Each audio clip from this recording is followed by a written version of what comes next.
Assalamualaikum warahmatullahi wabarakatuh. Selamat berjumpa kembali dengan video pembelajaran sistem bahan bakar pada mesin bensin. Pada video kali ini kita akan membahas mengenai sistem-sistem yang penting yang ada pada karburator.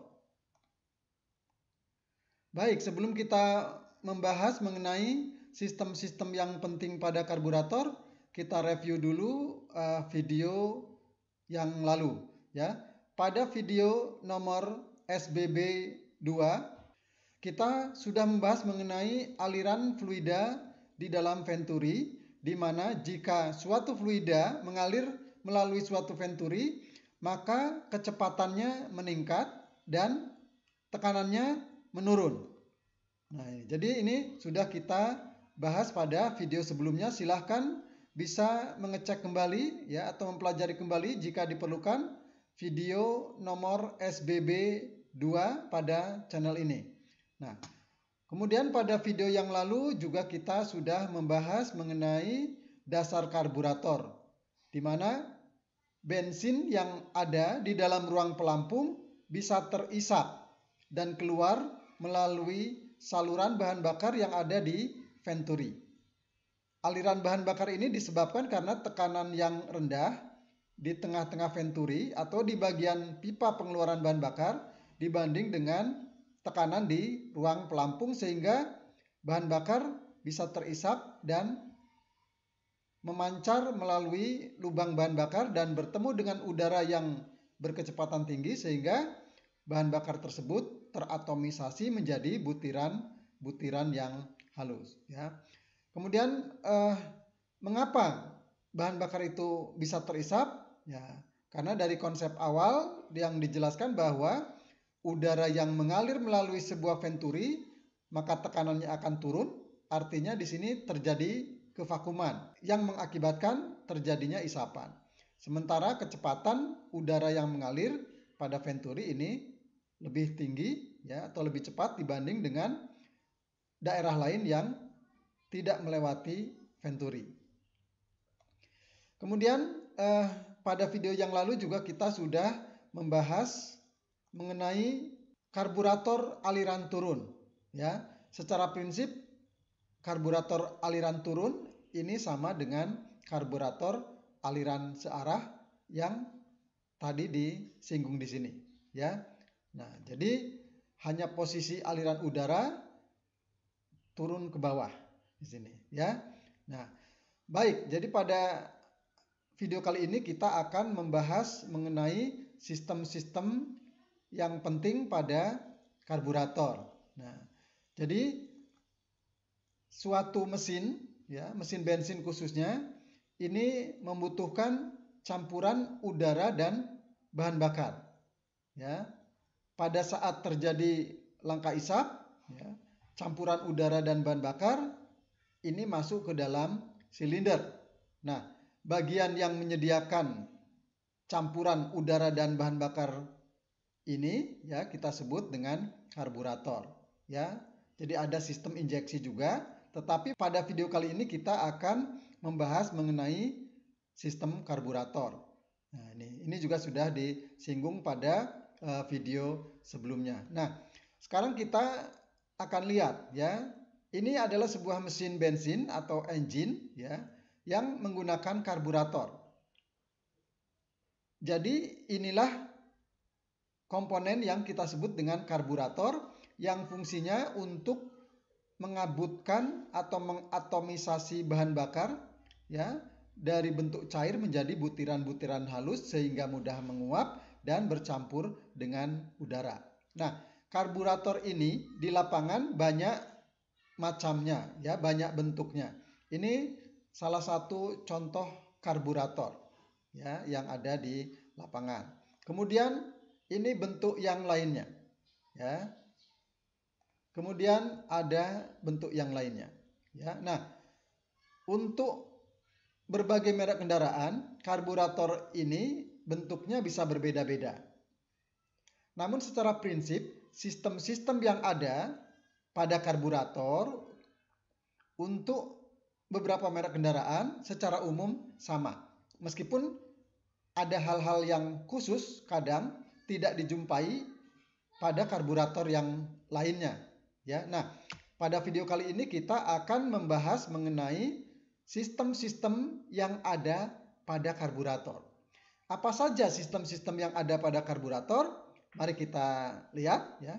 Sistem-sistem yang penting pada karburator diantaranya adalah sistem pelampung, sistem stasioner dan kecepatan lambat, sistem primary high speed system atau sistem kecepatan tinggi primer, kemudian secondary high speed system atau sistem kecepatan tinggi sekunder, sistem tenaga atau power system, sistem percepatan atau acceleration system, kemudian sistem CUP, fast idle mechanism atau mekanisme idle cepat, thermostatic valve, positive crankcase ventilation system, dan deceleration valve cut-off system. Nah, baik, sekarang kita coba membahas secara umum sistem-sistem yang ada pada karburator tersebut. Nanti pada video khusus kita akan membahas setiap sistem secara rinci yang dilengkapi dengan animasi-animasi yang tentu saja akan memudahkan pemahaman kita. Untuk video kali ini kita akan membahas secara umum tentang sistem-sistem yang ada pada karburator. Yang pertama ini adalah sistem pelampung. Nah, ini adalah pelampung yang ada di dalam karburator. Jadi sistem pelampung ini berfungsi untuk menjaga ketinggian permukaan bensin di dalam ruang pelampung agar tinggi permukaan ini stabil. Nah, jadi ini berkaitan dengan bahan bakar yang ada, kemudian berkaitan dengan jumlah bahan bakar yang keluar melalui lubang bahan bakar pada venturi. Nah, ini berkaitan. Kemudian sistem yang berikutnya adalah sistem stasioner dan kecepatan lambat. Jadi sistem stasioner ini adalah suatu sistem yang menyediakan campuran bahan bakar dan udara pada saat mesin berputar idle atau stasioner. Kemudian sistem kecepatan lambat ini adalah suatu sistem yang berfungsi untuk menyediakan campuran bensin dan udara pada saat putaran lambat. Artinya putaran itu lebih tinggi daripada putaran stasioner. Nah, jadi bahan bakar itu disuplai melalui lubang idle pot dan slow pot. Nah, ini pada sistem stasioner dan kecepatan lambat. Kemudian sistem primary high speed system, ya, sistem kecepatan tinggi primer. Nah, jadi jika suatu karburator memiliki dua barel, contoh seperti ini, jadi ada dua lubang pada karburator, jadi ini yang primer, kemudian ini yang sekunder. Nah, yang primer maupun yang sekunder itu dapat mensuplai bahan bakar kepada engine. Nah, pada saat kondisi normal, ya, kecepatan tinggi, maka suplai bahan bakar itu dilakukan melalui high speed system primer pada saat throttle gas terbuka. Jadi ini artinya kecepatan tinggi, bahan bakar disuplai oleh primary high speed system, ya. Jadi disuplai oleh primary high speed system dan bahan bakar keluar melalui main nozzle. Kemudian secondary high speed system. Nah, pada saat mesin bekerja berat, ya, membutuhkan output yang besar, ya, dan mesin juga bekerja pada kecepatan tinggi di bawah beban yang berat. Nah, maka suplai bahan bakar selain dari sistem kecepatan tinggi primer, maka bahan bakar juga disuplai dari sistem kecepatan tinggi sekunder. Nah, jadi bahan bakar disuplai oleh dua sumber, ya. Jadi dari sistem kecepatan tinggi primer dan sistem kecepatan tinggi sekunder. Nah, hal ini digunakan untuk memenuhi kebutuhan output mesin yang besar yang bekerja pada saat putaran tinggi dan beban yang berat. Ya. Kemudian ada sistem tenaga. Nah, sistem tenaga ini berfungsi untuk menyediakan bahan bakar dan udara pada saat mesin terbebani. Nah, kondisi mesin terbebani salah satunya adalah throttle valve ya atau katup gas ini terbuka secara lebar. Nah, karena terbuka secara lebar, maka kevakuman di karburator ya di intake manifold itu cenderung rendah ya, kevakumannya rendah. Oleh karena itu maka bahan bakar yang terisap melalui venturi cenderung volumenya mengecil. Nah, oleh sebab itu maka sistem tenaga ini akan bekerja. Jadi pada saat kevakuman di intake manifold rendah, maka power piston ini akan bekerja membuka saluran bahan bakar. Sehingga saluran bahan bakar itu selain masuk dari main jet ya, maka disuplai juga dari power valve ya, sehingga suplai bahan bakar ke main nozzle ini menjadi lebih banyak ya untuk memenuhi kebutuhan bahan bakar pada saat mesin terbebani ya.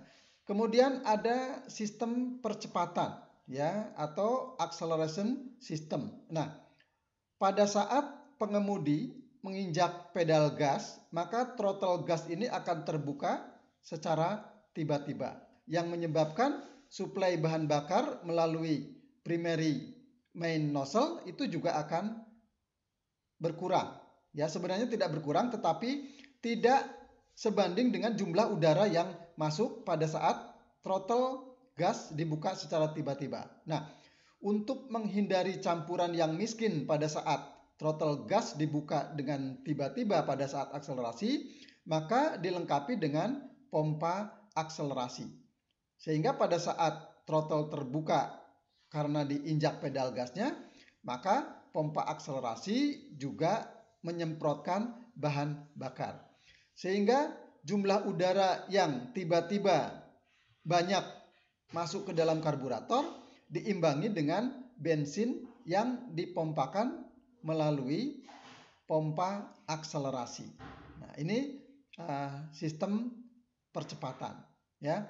Kemudian ada sistem cuk. Nah, ini ya.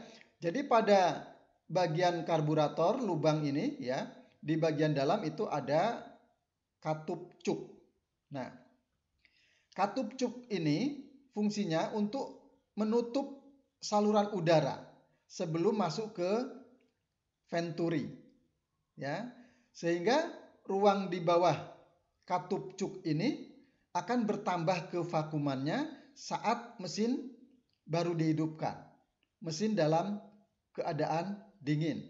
Jadi katup cuk ini menutup agar tekanan atau kevakuman di karburator di bawah katup cuk ini tinggi sehingga bensin banyak terisap. Sehingga campuran menjadi kaya dan mudah dihidupkan pada saat mesin dalam kondisi dingin. Nah, pada saat mesin sudah panas, katup cuk ini akan terbuka. Jadi katup cuk ini fungsinya adalah untuk memperkaya campuran bahan bakar dan udara pada saat pertama kali dihidupkan dan mesin masih dalam kondisi dingin ya, supaya mesin mudah hidup ya. Kemudian ada sistem fast idle mechanism ya. Jadi sistem ini berfungsi untuk menaikkan putaran idle pada saat temperatur mesin rendah dan katup cuk masih tertutup. Nah, jadi pada saat temperatur mesin rendah, katup cuk tertutup, ya, maka mesin akan mudah mati jika idle-nya tidak dinaikkan.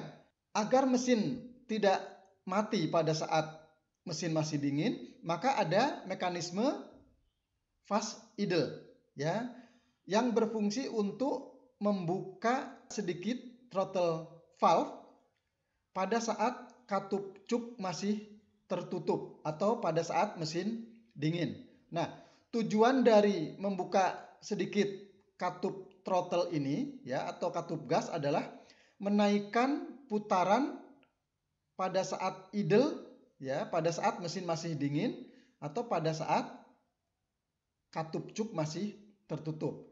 Hal ini tujuannya supaya mesin tidak mudah mati pada saat stasioner dan mesin masih dalam keadaan dingin. Nah, jadi sistem ini menyebabkan throttle gas terbuka sedikit pada saat mesin dingin dan katup cuk tertutup. Sehingga putaran idle akan lebih tinggi dari putaran idle yang normal. Kemudian ada sistem thermostatic valve. Ya, jadi kalau kita lihat ini karburatornya, sistem thermostatic valve ini fungsinya untuk menambah suplai udara di dalam intake manifold pada saat temperatur di sekitar mesin meningkat. Nah, apabila temperatur di sekitar mesin meningkat, maka bensin itu akan lebih mudah menguap dan lebih mudah bercampur dengan udara. Nah, untuk menghindari campuran yang terlalu kaya, ya, maka pada saat mesin sudah panas, maka katup termostatik ini akan bekerja. Nah, pada saat temperatur panas, ya, bimetal ini menyebabkan katup terbuka, sehingga udara akan bisa langsung mengalir masuk ke ruang di bawah throttle valve tanpa melewati venturi. Nah, tujuan dari sistem ini adalah menambah jumlah udara yang masuk ke dalam intake manifold ya pada saat mesin sudah panas ya atau di sekitar mesin udaranya sudah panas ya untuk menghindari campuran udara bahan bakar yang terlalu kaya. Nah, kemudian sistem berikutnya adalah positive crankcase ventilation. Ya. Jadi sistem ini fungsinya untuk mencegah mengalirnya blow by gas ya atau campuran udara bahan bakar yang keluar ya bisa jadi dari kompresi yang bocor ya, ada kompresi yang bocor ya atau ada kebocoran di bagian lainnya.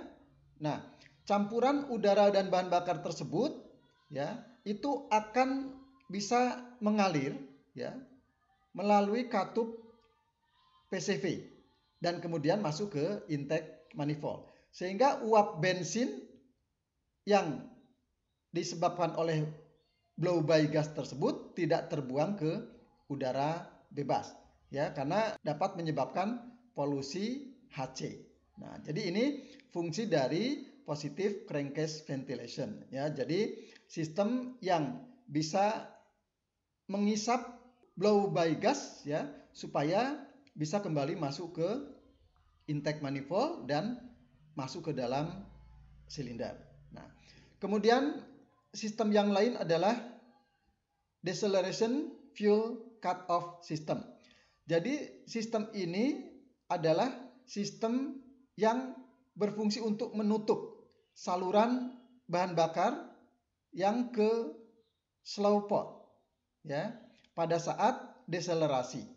Deselerasi itu artinya pada saat kendaraan melaju dengan kecepatan tinggi ya kemudian pedal gas dilepas. Nah, pedal gas dilepas ini menyebabkan katup throttle tertutup ya sehingga kevakuman di bawah intake manifold ini tinggi. Nah, kevakuman yang tinggi ini dapat menyebabkan terjadinya isapan yang tinggi juga ya. Jadi bahan bakar bisa keluar melalui slow pot ya, melalui idle pot karena kevakuman yang tinggi. Ya, padahal pada saat deselerasi tidak diperlukan tenaga ya sehingga bensin akan diputus pada saat deselerasi untuk menghindari terjadinya CO dan HC pada gas buang. Nah, jadi sistem ini fungsinya untuk menutup saluran bahan bakar dari slow pot, ya, pada saat deselerasi, ya, sehingga tidak ada bahan bakar yang keluar dari slow pot pada saat deselerasi. Nah, jadi ini adalah sistem-sistem yang ada pada karburator. Nah, sistem-sistem ini semua bekerja pada kondisi-kondisi tertentu. Nah, pada kondisi seperti apakah sistem ini bekerja? Nah, ini akan kita bahas pada video selanjutnya, ya, pada video SBB 4 nanti kita akan bahas tentang sistem pelampung, ya, secara tuntas dengan animasi-animasi yang tentu saja akan memudahkan pemahaman kita. Kemudian nanti untuk video berikutnya kita lanjutkan dengan sistem stasioner dan kecepatan lambat, dan seterusnya akan dibahas secara terpisah, secara rinci melalui video tersendiri. Nah, baik, jadi demikianlah pembahasan kita mengenai sistem-sistem yang penting pada karburator yang perlu kita ketahui. Sekali lagi, ya, sistem-sistem yang penting pada karburator ini masih penting kita pelajari, ya, meskipun sekarang sudah banyak yang menggunakan sistem FI. Nah, dasar sistem FI ini adalah sistem-sistem yang ada pada karburator. Sehingga nanti kalau kita mempelajari sistem FI, kita akan lebih mudah memahaminya. Nah, jadi demikian pembahasan kita mengenai sistem-sistem yang penting pada karburator. Nah, baik ya. Dari pembahasan ringkas tadi coba dibuat simpulan, ya. Jadi simpulan yang pertama, coba buat simpulan berkait dengan sistem pada karburator. Sistem-sistem apa sajakah yang ada pada karburator? Ya, silahkan buat simpulannya. Kemudian simpulan yang kedua, buatlah simpulan mengapa sistem-sistem pada karburator itu diperlukan. Nah, silahkan dibuat simpulannya, ya. Nah, baik ya, untuk kelanjutan dari video ini nanti kita akan bahas mengenai sistem pelampung secara tuntas dengan animasi-animasi yang menarik, ya, pada video nomor SBB 4. Jadi silahkan ikuti terus channel ini, ya, dengan materi-materi yang saling berkaitan dan penting, ya, dan tentu saja dengan tampilan-tampilan yang menarik. Demikian pembahasan kita mengenai sistem-sistem yang penting pada karburator. Sampai berjumpa kembali pada video selanjutnya. Saya akhiri. Assalamualaikum warahmatullahi wabarakatuh.